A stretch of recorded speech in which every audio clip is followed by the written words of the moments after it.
दादा पूछ मत दीदी तू तो बियाह कर ले छिनरी पता ना के करम का दिल बनावले ले गोलुआ जब देखता ओकर मारा जा पति का अभी के घर से फरार दिया बता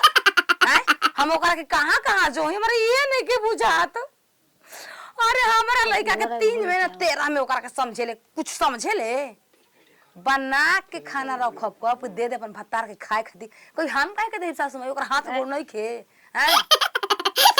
बहुत दुख बनना ओकरा छोड़ले बनता न ओकरा रखले बनत जान ले हां ठीक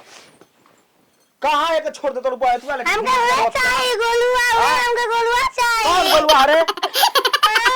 गोलुआ ये चप्पल मार तर गोलुआ गोलुआ पिनरी मार बोबे बिया जेबू का कहत रे कहारा चाहला सुन गई ओ चाले रहे हो भाई ले पीछे देत रहे पूरे गोलुआ के जगह हेक के रखबू त का राखी गोलुआ के रखम ना ओके पलटीना गाड़ी दहेज मिलल बिया पटरीना से का मतलब बा